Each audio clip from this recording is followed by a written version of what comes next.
श्रीमद्भगवद गीता। प्रथम 5 अध्यायों का सार भगवद गीता वह दिव्य ज्ञान है जो लगभग 5500 वर्ष पूर्व कुरुक्षेत्र की युद्ध भूमि में स्वयं भगवान श्री कृष्ण ने अपने मित्र और शिष्य अर्जुन को प्रदान किया था। यह उपदेश न केवल अर्जुन के लिए था बल्कि संपूर्ण मानव जाति के लिए है, ताकि वे जीवन के सर्वोच्च लक्ष्य मोक्ष को प्राप्त कर सकें। इस ज्ञान की प्रासंगिकता, प्रामाणिकता और दिव्यता आज भी उतनी ही है। ये सार गीता जयंती के शुभ अवसर पर प्रस्तुत किया जा रहा है, जो मार्गशीर्ष मास के शुक्ल पक्ष की एकादशी तिथि को मनाई जाती है, जिसे मोक्षदा एकादशी भी कहते हैं। अध्याय 1 अर्जुन विषाद योग। कुरुक्षेत्र के युद्ध स्थल में सैन्य निरीक्षण। धृतराष्ट्र का प्रश्न। भगवद गीता का आरंभ धृतराष्ट्र के संजय से पूछे गए प्रश्न से होता है। धृतराष्ट्र उवाच धर्मक्षेत्रे कुरुक्षेत्रे संवेता युयुत्सवः मामकाः पांडवाश्चैव किम कुर्वत संजय। धर्मभूमि कुरुक्षेत्र में युद्ध की इच्छा से एकत्रित हुए मेरे तथा पांडु के पुत्रों ने क्या किया। हे संजय, धृतराष्ट्र को अपने पुत्रों की विजय के विषय में संदेह था, क्योंकि युद्ध एक पवित्र तीर्थ स्थल पर हो रहा था। उन्हें पता था कि उनके पुत्र अधर्म के पक्ष में हैं, इसलिए धर्म की विजय निश्चित थी। दुर्योधन की सैन्य चिंताएं। धृतराष्ट्र के इस प्रश्न के उत्तर में संजय सर्वप्रथम दुर्योधन की चिंता का वर्णन करते हैं। दुर्योधन पांडवों की विशाल सेना को देखकर अपने गुरु द्रोणाचार्य के पास जाते हैं और पांडव सेना के महान योद्धाओं जैसे कि धृष्टकेतु, चेकितान, काशीराज का उल्लेख करते हैं। इसके बाद वह अपनी ओर के महान योद्धाओं भीष्म, द्रोण, कर्ण, कृपाचार्य, अश्वत्थामा का भी उल्लेख करते हैं और सभी से भीष्म पितामह की रक्षा करने के लिए आह्वान करते हैं। शंखनाद और युद्ध का आरंभ। दुर्योधन को प्रसन्न करने के लिए भीष्म पितामह ने सर्वप्रथम अपना शंख बजाया, जिससे दुर्योधन को हर्ष हुआ। इसके बाद दोनों सेनाओं की ओर से शंख, नगाड़े और तुरही बजने लगे। भगवान श्री कृष्ण ने पांचजन्य शंख बजाया, अर्जुन ने देवदत्त शंख बजाया, भीम ने पौंड्र शंख बजाया, युधिष्ठिर ने अनंत विजय, नकुल ने सुघोष और सहदेव ने मणिपुष्पक नामक अपने अपने शंख बजाए। इस शंखनाद ने धृतराष्ट्र के पुत्रों के हृदयों को विदीर्ण कर दिया। अर्जुन का विषाद युद्ध आरंभ होने से पहले अर्जुन ने भगवान श्री कृष्ण से कहा कि वे उनके रथ को दोनों सेनाओं के मध्य भाग में ले जाएं, ताकि वह देख सके कि उन्हें किसके साथ युद्ध करना है। जब भगवान कृष्ण रथ को बीच में ले गए, तो अर्जुन ने वहां अपने पितामह, गुरुजन, मामा, भाई, पुत्र, पौत्र, मित्र और संबंधियों को देखा। ये दृश्य देखकर वह करुणा से भर गए। विषाद के शारीरिक और मानसिक लक्षण शरीर में कंपन होना, मुख का सूखना, गांडीव धनुष का हाथ से गिरना, त्वचा का जलना। अर्जुन के तर्क। अर्जुन ने अनेक तर्क दिए कि उन्हें युद्ध क्यों नहीं करना चाहिए। राज्य, सुख या जीवन का क्या लाभ जब अपने ही स्वजनों को मारकर प्राप्त हो। कुल के नाश से कुल धर्म नष्ट हो जाते हैं। कुल धर्म नष्ट होने से स्त्रियां दूषित होती हैं और वर्ण संकर संतानें उत्पन्न होती हैं। वर्ण संकर से कुलघाती नरक में जाते हैं। अंत में अर्जुन ने कहा कि अगर धृतराष्ट्र के पुत्र उन्हें निशस्त्र और प्रतिरोध न करने वाले को मार भी देंगे तो वह ज्यादा अच्छा होगा। शोक से व्याकुल होकर अर्जुन अपने धनुष और बाण नीचे फेंककर रथ के पिछले भाग में बैठ गए। इस अध्याय में अर्जुन के मोह, करुणा और कर्तव्य से विमुख होने के भाव का वर्णन है। अध्याय 2 सांख्य योग। गीता का सार। संजय विषाद में डूबे हुए अर्जुन को देखकर मधुसूदन श्री कृष्ण के वचनों को कहते हैं। भगवान कृष्ण की फटकार और चेतावनी। भगवान ने अर्जुन से कहा, हे अर्जुन, इस संकट की घड़ी में तुम्हारे अंदर ऐसी मलिनता कहाँ से आ गई। यह व्यवहार स्वर्ग को देने वाला नहीं, अपितु अपकीर्ति प्रदान करने वाला है। हे पार्थ, इस नपुंसकता को त्याग दो, ये तुम्हें शोभा नहीं देती। हृदय की तुच्छ दुर्बलता को त्याग दो और युद्ध के लिए खड़े हो जाओ। अर्जुन की शरण ग्रहण। भगवान के वचनों को सुनकर अर्जुन कहते हैं कि वे भीष्म और द्रोण जैसे पूजनीय गुरुजनों के विरुद्ध बाणों से युद्ध कैसे कर सकते हैं। वे तर्क देते हैं कि इन गुरुजनों को मारकर उनके रक्त से सने हुए भोगों को भोगने से बेहतर है कि इस लोक में भिक्षा का अन्न खाया जाए। अनेक तर्क वितर्क के बाद अर्जुन हार मान जाते हैं और भगवान श्री कृष्ण की शरण ग्रहण करते हैं। वह विनम्र भाव से कहते हैं, कार्पण्य दोषोपहत स्वभावः पृच्छामि त्वां धर्म सम्मूर्छेता यच्छ्रेयस्यानिश्चितं ब्रूहि तन्मे शिष्यस्तेह शाधि मां त्वां प्रपन्नम। अब मैं अपनी कृपण दुर्बलता के कारण अपना कर्तव्य भूल चुका हूँ। मैं विनम्र भाव से आपसे पूछ रहा हूँ कि जो मेरे लिए श्रेयस्कर हो उसी को आप निश्चित रूप से बताइए। अब मैं आपका शिष्य हूँ और आपको ही शरणागत हूँ। कृपया आप ही मुझे उपदेश दीजिए। आत्मा की अमरता और नित्यत्व, सांख्य योग। अर्जुन की शरणागति देखकर भगवान श्री कृष्ण आत्मा ज्ञान का उपदेश देते हैं, जो इस अध्याय का मुख्य सार है। अशोक का कारण, ज्ञानी लोग न तो जीवितों के लिए और न ही मृतकों के लिए शोक करते हैं। आत्मा नित्य है, इसलिए शोक करना व्यर्थ है। आत्मा का स्वरूप, आत्मा न कभी थी, न कभी नहीं थी और न ही ऐसा होगा कि आगे नहीं रहेगी। यह अजन्मा, नित्य, शाश्वत और पुरातन है। देह और आत्मा का अंतर। जिस प्रकार देह में बाल्यावस्था, युवावस्था और वृद्धावस्था आती है, उसी प्रकार आत्मा एक शरीर छोड़कर दूसरे शरीर को प्राप्त करती है। धीर पुरुष इससे मोहित नहीं होता। क्षणिक सुख दुख, सर्दी गर्मी, सुख और दुख देने वाले इंद्रियों और विषयों के संयोग उत्पत्ति विनाश वाले और अनित्य हैं। इन्हें सहना सीखना चाहिए। आत्मा के गुण, आत्मा को शस्त्र काट नहीं सकता, आग जला नहीं सकती, जल गीला नहीं कर सकता और वायु सुखा भी नहीं सकती। यह अच्छेद्य, अदाह्य, अक्लेद्य और अशोष्य है। यह नित्य, सर्वगत, अचल और स्थिर रहने वाला है। कर्म योग और स्वधर्म का उपदेश आत्मज्ञान देने के बाद भगवान कृष्ण अर्जुन को उनके स्वधर्म की याद दिलाते हैं। क्षत्रिय धर्म। एक क्षत्रिय के लिए धर्मयुक्त युद्ध से बढ़कर कोई कल्याणकारी कर्तव्य नहीं है। फल त्याग। यदि अर्जुन युद्ध नहीं करता तो वह अपने स्वधर्म और कीर्ति को खोकर पाप को प्राप्त करेगा और सभी लोग उसकी निंदा करेंगे। विकल्प, या तो तुम इस युद्ध में मारे जाओ और स्वर्ग को प्राप्त करो या फिर संग्राम में जीतकर पृथ्वी का राज्य भोगो। निष्काम कर्म, सुख दुख, लाभ हानि और जय पराजय को समान समझकर युद्ध के लिए तैयार हो। इस प्रकार तुम्हें पाप प्राप्त नहीं होगा। समत्व बुद्धि। कर्म योग। भगवान कृष्ण कर्म योग की व्याख्या करते हुए कहते हैं, कर्म में अधिकार, फल में नहीं।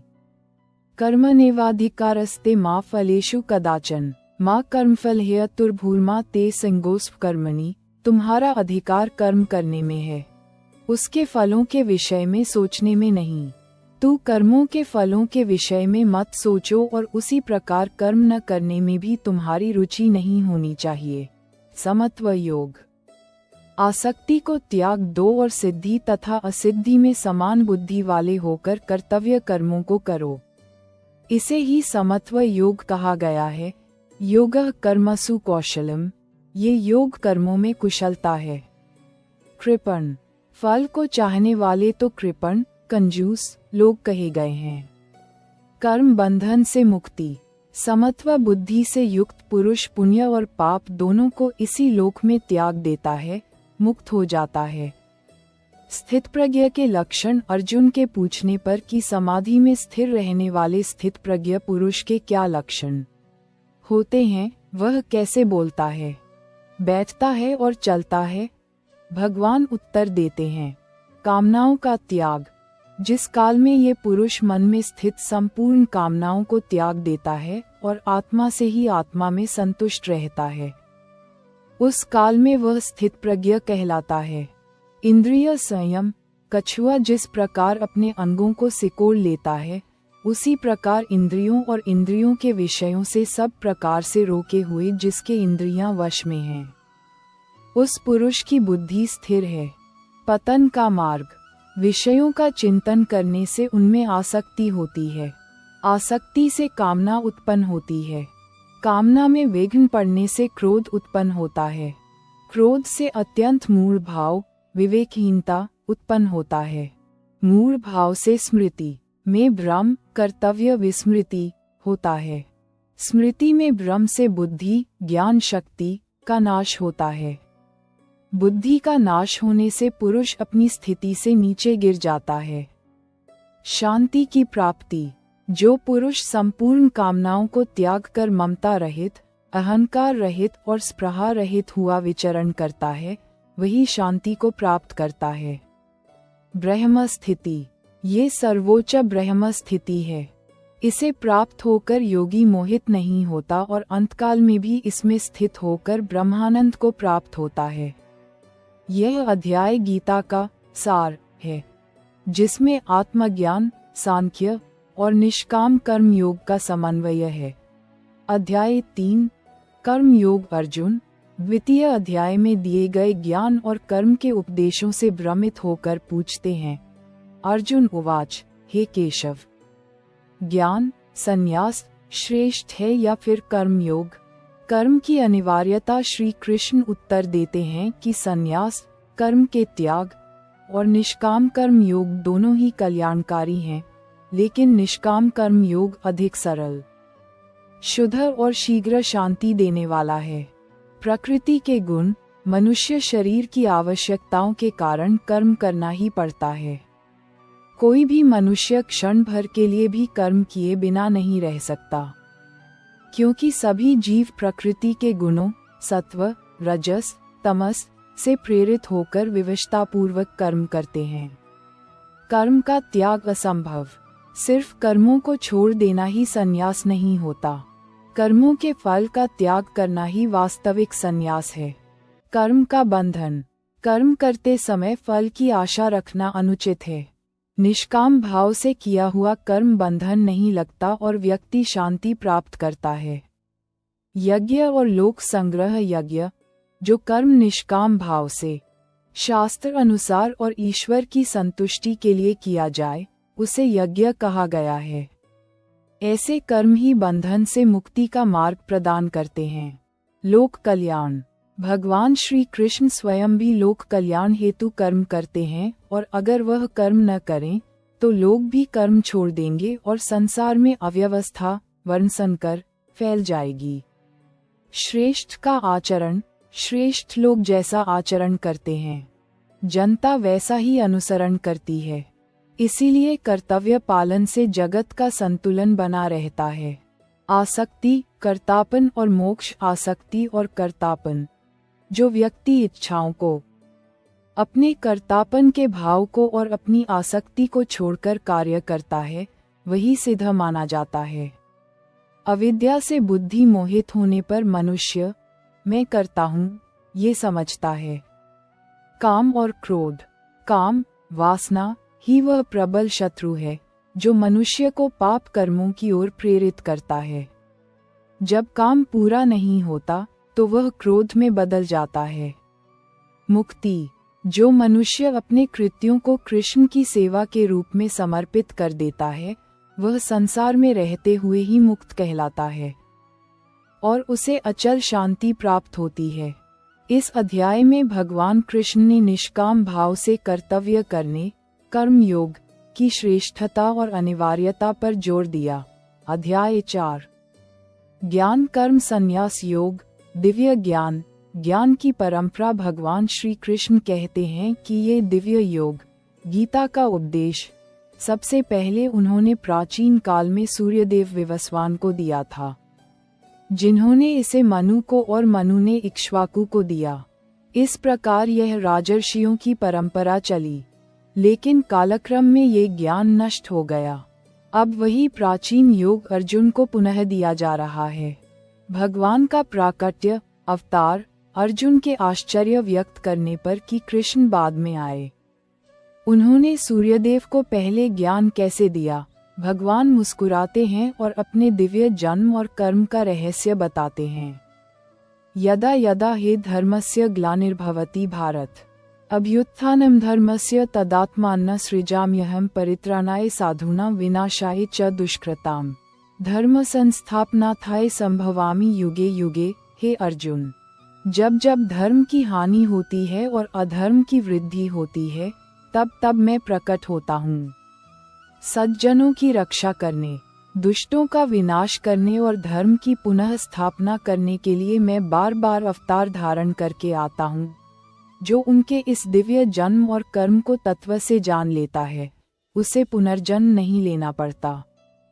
वह उनके धाम को प्राप्त कर लेता है। कर्म और अकर्म का रहस्य, कर्म का रहस्य, ज्ञान और कर्म में कोई विरोधाभास नहीं है। ज्ञानी व्यक्ति कर्म को अर्पण भाव से करता है, अकर्म में कर्म।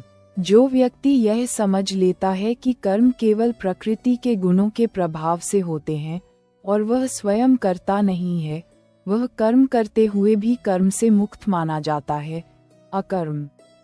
अज्ञान से मुक्ति। जो ज्ञानी तत्व को समझ लेता है, वह न जन्म को लेकर मोहित होता है, न मृत्यु से भयभीत। वह कर्तापन का भाव छोड़ देता है। ज्ञान यज्ञ की श्रेष्ठता भगवान कृष्ण अनेक प्रकार के यज्ञों का वर्णन करते हैं, जैसे इंद्रिय निग्रह, तप, ध्यान, दान आदि, लेकिन अंत में कहते हैं ज्ञान यज्ञ, जिससे आत्मा और भगवान का तत्व समझा जा सके। ऐसा ज्ञान यज्ञ ही सभी यज्ञों में श्रेष्ठ है, क्योंकि सभी कर्मों का परिणाम अंततः ज्ञान में ही पहुंचता है। ज्ञान प्राप्ति। ज्ञानी अपने गुरु के पास विनम्रता, सेवा और प्रश्न द्वारा पहुँचे। गुरु उन्हें तत्व बताएगा और तब अज्ञान नष्ट हो जाएगा। अग्नि के समान ज्ञान, ज्ञान अग्नि की तरह कर्म फल को भस्म कर देता है। संशय का त्याग। जो संशय है, उसे इस लोक में न सुख मिलता है, न भोग और न ही मुक्ति। इस अध्याय में भगवान कृष्ण ने ज्ञान की दिव्यता और निष्काम कर्म के साथ ज्ञान के महत्व को बताया। अध्याय 5 कर्म संन्यास योग। कृष्ण भावना भावित कर्म। अर्जुन पुनः वही प्रश्न पूछते हैं जो तीसरे अध्याय के आरंभ में पूछा था। अर्जुन उवाच, हे कृष्ण, आप कभी संन्यास कर्म के त्याग की प्रशंसा करते हैं और कभी कर्म योग को श्रेष्ठ बताते हैं। इन दोनों में वास्तव में श्रेष्ठ क्या है? कर्म योग की श्रेष्ठता श्री कृष्ण उत्तर देते हैं, दोनों कल्याणकारी। संन्यास और कर्म योग दोनों ही कल्याणकारी हैं। कर्म योग श्रेष्ठ, लेकिन निष्काम कर्म योग अधिक सरल, अधिक शुद्ध और शीघ्र शांति देने वाला है। सच्चा सन्यासी सिर्फ कर्मों को छोड़ देना संन्यास नहीं, बल्कि कर्म फल का त्याग करना वास्तविक संन्यास है। जो व्यक्ति इच्छाओं, कर्तापन और आसक्ति को छोड़कर कार्य करता है, वही सच्चा ज्ञानी और योगी माना जाता है। कर्म योगी के लक्षण समत्व दृष्टि। सच्चे ज्ञानी की दृष्टि में ब्राह्मण, गाय, हाथी, कुत्ता और चांडाल सभी एक समान हैं, क्योंकि सब में एक ही आत्मा परमात्मा विराजमान है। शांति का मार्ग। वह न तो सुख में डोलता है और न ही दुख में क्रोधित होता है। वह विषय सुख को दुख का कारण समझता है, क्योंकि उनका आरंभ और अंत होता है। कर्म बंधन नहीं, जो देह, इंद्रियों और मन को शुद्ध रखकर केवल भगवान की संतुष्टि के लिए कर्म करता है, वह कर्मों के फल से मुक्त रहता है। वह जल में कमल पत्र की तरह रहता है, जो जल में होते हुए भी जल से प्रभावित नहीं होता। ब्रह्म स्थिति अंदर का आनंद। जो व्यक्ति बाहरी इंद्रिय सुख में नहीं, अपितु अंतस्थ आत्मा के आनंद में स्थित होता है, वही वास्तविक शांति और मुक्ति को प्राप्त करता है। अहंकार और ममता का त्याग। ऐसा योगी ममता रहित, अहंकार रहित होकर कर्म करता है। वह मानता है कि कर्म केवल प्रकृति के गुणों के अनुसार होता है। परम लाभ। भगवान कृष्ण अर्जुन को निर्देश देते हैं कि वे अपने मन और बुद्धि को उनके ऊपर स्थित करें। उनके शरणागत होकर कार्य करने से कर्म फलों से मुक्ति मिलेगी और परम लाभ, शांति और मोक्ष प्राप्त होगा। यह अध्याय कर्म योग को कृष्ण भावना भावित कर्म के रूप में व्याख्यायित करता है, जहां फल की आसक्ति का त्याग ही वास्तविक संन्यास है। यह वीडियो श्रीमद् भगवत गीता सार अध्याय 1 में प्रथम अध्याय का विस्तृत वर्णन है, जो आपके द्वारा दिए गए अंश की विषय वस्तु से संबंधित है।